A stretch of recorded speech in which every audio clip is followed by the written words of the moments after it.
Hey friends, Ash here. Welcome back to Gents. Hope that you're doing well. It's time for another This Week in Fragrance, where I'm going to be sharing with you guys information on some upcoming men's fragrance releases that you have to look forward to, including a huge new Acqua di Gio, which I actually filmed a video just a few days ago where this was a rumor. But one of you guys out there in Poland, no less, shout out to you. You know who you are. Let me know, hey man, it might be a rumor over there, but it's actually already for sale here in Poland at their Sephora. Heck yes. So thank you so much for reaching out to me. I appreciate it so much. You know who you are. Everybody, round of applause for our mystery man. I don't know if he wants to be shouted out, like with his name and everything. But I passed that information on to iFragrance Official, who by the way are linked in the description below. Feel free to check them out for information on upcoming fragrance releases. But really, it is our bro in Poland who truly broke the info. So yeah, new Acqua di Gio to talk about, a doozy, a new Terre maybe a little something with Dior Homme Intense that we should know about, maybe not, but better safe than sorry. And also an upcoming A Men release as well. Ooh, it's getting good. Just a lot of new fragrances. These fragrance companies are just dropping everything immediately at the beginning of the year. Save a little for later, guys.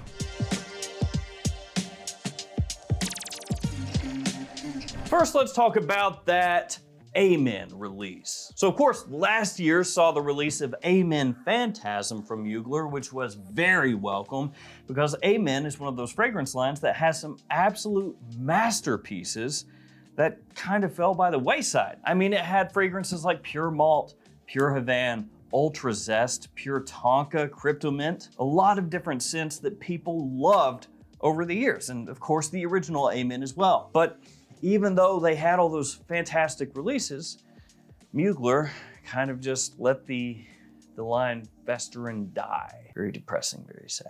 Until A Men Phantasm brought it back, and now there's going to be a new one for 2025. At least that's the word on the street. So there's already been some information that's come out about a new fragrance for women called Angel Stellar. Of course, in their Angel line. But what has not really been reported up until now is that there's supposed to be also an A Men Stellar. Again, at this point, just a rumor. I don't have any notes or anything like that, but it does make sense that they would bring the A Men line back, and then whatever they're doing over on the Angel side, they do also on the A Men side, because after all, that stands for Angel Men. So just be aware, if you were hoping that A Men Phantasm wasn't just a one-off, it looks like that's not the case, and we will be getting more A Men fragrances to come. And with that new A Men apparently coming out later this year, it makes me wonder if they're gonna come out with Alien once again. I'm talking about the men's Alien fragrances. They didn't really hit in a big way, but I wonder if they're gonna give it another shot. Maybe, maybe not. To be fair, I have always liked the A Men line way more, so yeah, we'll see. Now let's talk about that Dior Homme Intense, to be specific. Now this could be absolutely nothing at all, and that's what I'm hoping, and that's what I think it could be, but some eagle-eyed people out there pointed out that Dior Homme Intense's bottle is changing again. So when you say Dior Homme Intense, for a lot of people, the bottle that they think of is gonna be like this one. So that's how Dior Homme Intense looked for a long time. And then they changed it, and they made it where it said Dior Homme Intense, all within the confines of the cap. So that caused a little bit of kerfuffle where people were like, oh no, it's changed. You know, they've changed Dior Homme Intense. But now they have changed it again, but the new change hasn't made its way all over the place just yet. And this new change coincides with the new Dior Homme Parfum coming out. So now instead of saying Dior Homme Intense in the cap,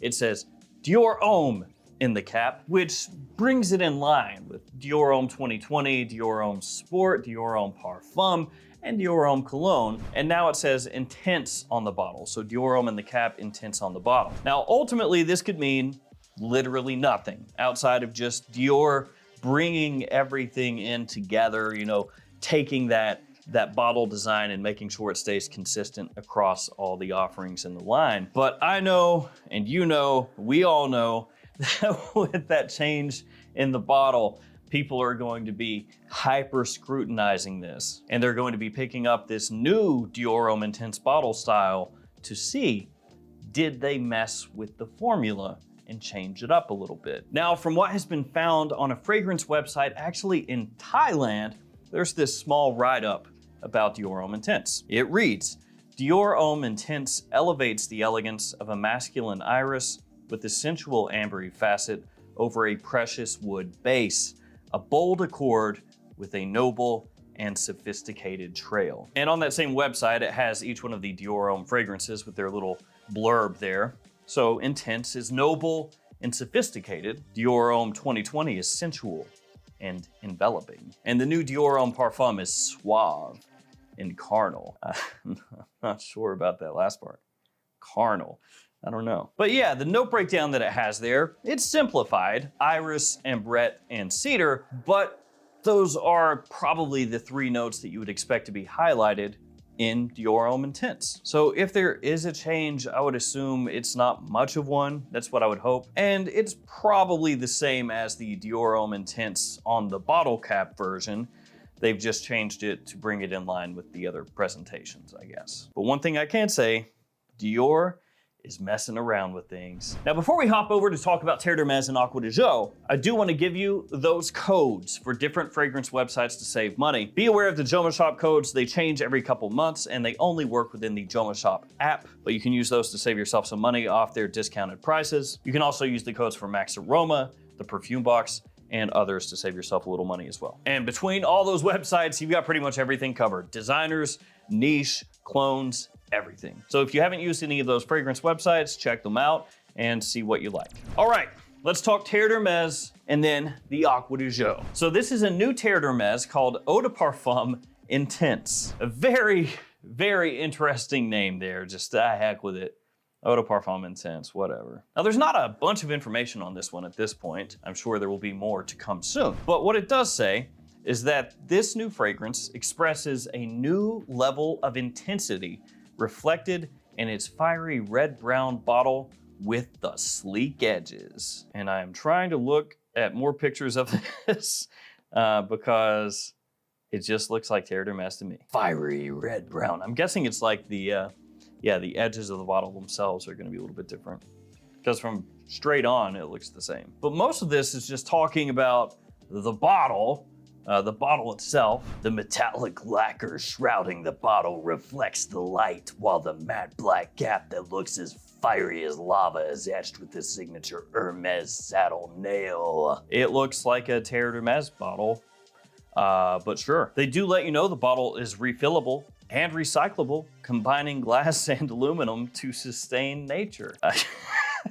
That's so goofy. Now see guys, this is a different bottle because you're gonna take a look at it. This uses aluminum, okay, and glass. Now that's never been done before, and we did that to sustain nature.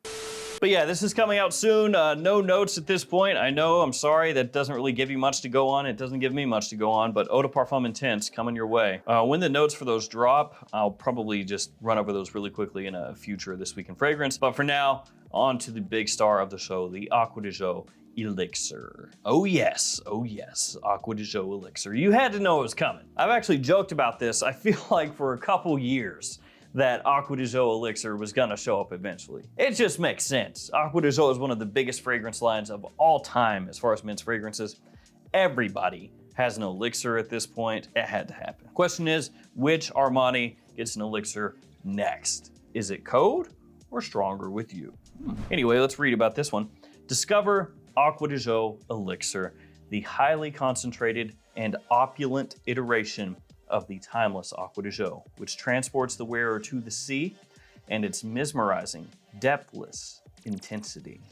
Seductive, enigmatic, and modern, Acqua di Gio Elixir is an invitation to enjoy the most concentrated Acqua di Gio scent. A vibrant citrus blast of bergamot and fiery nutmeg commences the journey of spicy freshness, invoking the sunny Mediterranean landscape that Acqua di Gio takes its cues from. Through the heart of Acqua di Gio Elixir unfurls a tempting balance between freshness and intensity, when the iconic and sea-fresh aquatic note is interlacing with the alluring depth of a violet leaf absolute. Settling on Guatemalan patchouli, exclusively crafted for Giorgio Armani, heightened by earthy vetiver and opulent leather, which round off the composition, adding a sensual and opulent scent trail. The leather is opulent, the scent trail is opulent, the patchouli is exclusive. It comes in a bottle with a distinctive sleek silhouette with rounded edges and intense black lacquer inside. Now I looked this one up on the Polish Sephora, and I think it was 50 mil. Let me check that really quickly here. Sephora is gonna tell me to get bent and go to my American website. Get out of here, idiot. Yeah, so it's a 50 milliliter size bottle, which I guess is par for the course. A lot of times these Elixir flankers come out in bottles that are smaller than average, or at least smaller than 100 mils, I guess. Average is whatever you want it to be. Using a currency converter, the price that it is listed for would be roughly 160 US dollars. I have no clue what it's going to be when it actually comes to the US, but that's what it's selling for currently in Poland. I gotta say, I love the look of the presentation. It looks like it has kind of a like Narciso Rodriguez vibe to it, where the inside of the bottle is sprayed, it's painted, and it just makes it look really, really nice, very classy, elegant. So the outside is nice and clear looking, and then on the inside it's painted this deep black. So in terms of the notes, we've got the typical Acqua di Gio aquatics in here, bergamot, nutmeg. So you're gonna have that nice citrusy blast, that freshness off the top, but standing out there, the leather and the violet leaf, because depending on how it's used, that violet leaf can actually really help accentuate a leather note. Kind of go together hand in hand a little bit. So I'm assuming those two are gonna play a big, important part in the fragrance and maybe be a little bit more of what stands out as compared to the patchouli and vetiver. Of course, we won't know until we get it in. That's what she said. But for me, this is gonna be one of the fragrances of the year. This is either gonna be something that I have said they should do for a long time, and then they do it and it just crushes, and it's one of the better elixirs out there, which is what I'm hopeful for. Or it's gonna pull a Y elixir, only even worse, because I've been wearing Acqua di Gio since roughly the beginning of time, and then if it comes out and sucks, I'm gonna be just beside myself. Alberto, why? Acqua di Gio is one of those fragrance lines that there are still newer releases, contemporary releases, that are really good. Like Profundo, the newer Profundo, Parfum, fantastic smelling stuff. Really, really good. But then there's also like Profundo Parfum that was kind of, not my favorite. So I would like to say that they hit it out of the park every single time, but still yet though, this is the one I'm looking forward to the most. So far, of all the fragrances announced this year that have notes that are like set in stone, this is my number one right now. The millisecond this is available, I'm ordering it. So, as happens from time to time, after I shot my This Week in Fragrance video, another fairly big fragrance got officially announced. Fairly big. Yeah. Le Mans Elixir Absolu from Jean Paul Gaultier, a flanker of a flanker. That's how you know they think they've got something good, when they're like, yo dog, we gotta just make a new version of this. Bottle style looks really similar to the original Le Mans Elixir, only this one has gold in between the gold. So with the Le Mans Elixir, you know, you could kind of see through it, had an ambery stripe coloration. Nah, now it's just all gold, baby. Let's go ahead and read about this one. Discover the scent of masculine individuality and charisma with Jean Paul Gaultier Le Mans Elixir Absolu, the newest addition to the collection. The epitome of timeless allure, the new fragrance retains the core DNA of the original Le Mans Elixir and elevates the male sensuality to dangerous extremes. That's an interesting way to put it. The male sensuality. Scented with unparalleled individuality, the refreshing aromatic lavender forms an energizing blast that soon succumbs to the juicy, sweet nuances of plum, which adds a brilliant sophistication and tempting allure. The solid woodsy base of tonka bean is what lends the composition its distinct complexity and texture while staying true to the original's core identity. So, unfortunately, Jean Paul Gaultier has given us yet another 3-note note breakdown, lavender plum tonka. Although there's obviously going to be more to the fragrance than that. They even tell you that the tonka bean is a woodsy tonka bean. And when we compare that to the original Le Mans Elixir, There are quite a few things missing, but the lavender and tonka are in both. Missing from the original Le Male Elixir, mint, vanilla, benzoin, honey, and tobacco. And all of those notes are replaced by plum. And plum is one of those notes that can be just absolutely stunning. You look at fragrances like 1 Million Lucky, Bad Boy Cobalt, also the new Scandal Absolu. Technically Mirabelle plum, but still. It gives fragrances this unique, deep sweetness, which can also have a little bit of a fresh touch to it, you know, a little fresh edge. But the way that the plum comes across, that almost syrupy, sweet, sexy, fruity blast, people love it. And it is really addictive, like I've said. Now, I would assume that this is also gonna have kind of a vanilla scent profile to it, especially because they're saying that this is almost, you know, an evolution, essentially, of Le Male Elixir. And that one is really well known for its vanilla, kind of a honeyed vanilla. And maybe this is gonna be kind of swapping out that honeyed vanilla style for more of a fruit-forward sweetness. Expectation is that it's gonna have big performance, that it's going to last, that it's gonna project. And if somehow, some way, they have improved on Le Male Elixir, this is gonna be one of the most talked about fragrances of the year. Well, honestly, it's probably gonna be one of the most talked about fragrances of the year, one way or the other, right? Either way. And it is yet another Elixir release coming out. You keep thinking you're on the other side of the hill of Elixir releases, right? Like it's a roller coaster hill. And you keep thinking we're on the downslope, that there's not too many more Elixirs to come, and you're completely wrong. It just keeps climbing. So there we go, Le Male Elixir Absolu.